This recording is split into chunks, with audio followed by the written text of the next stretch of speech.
అందరికీ నమస్కారం అండి. Welcome to Durga Supriya channel. ఈరోజు వీడియోలో ఏంటంటే ఎప్పుడు కూడా కానీ మనం ఉదయమే లేచి ఎన్ని పనులున్నా ఇల్లును శుభ్రం చేసుకుని ఇంటి ముందర కల్లాపు చల్లి ముగ్గు పెట్టుకుని ఇంట్లో స్నానం చేసి ఇంట్లో దీపారాధన చేసిన తర్వాత ఏ పనైనా చేసుకోవచ్చు అని నేనైతే ఫుల్గా నమ్ముతానండి. ఇప్పుడైతే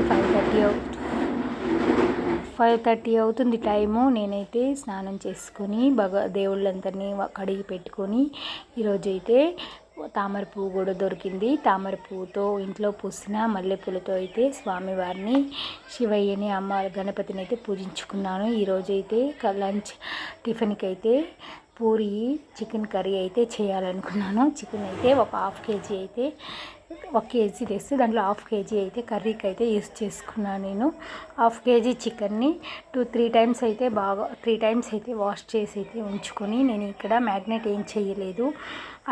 ఇలా చేస్తే కూడా సూపర్ టేస్టీగా ఉంటుంది. ఆయిల్ వేసుకుని అల్లం వెల్లుల్లి పేస్ట్ అయితే రెడీ చేసి పెట్టుకుంటాను.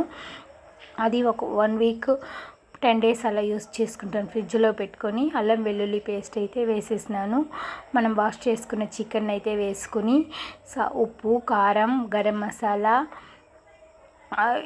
అవన్నీ అయితే గరం మసాలా అయితే వేసేసి ఆయిల్లోనే ఇక్కడ ఒక్క చుక్క వాటర్ కూడా వేయలేదు.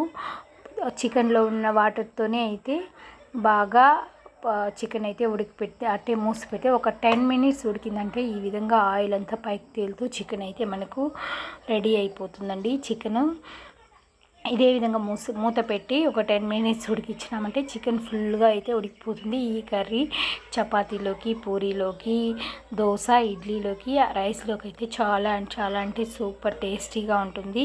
ఈ వీడియో నచ్చిందంటే ఒక లైక్ చేయండి. మరిన్ని మంచి వీడియోల కోసం మన ఛానల్ని సబ్స్క్రైబ్ చేసుకోండి.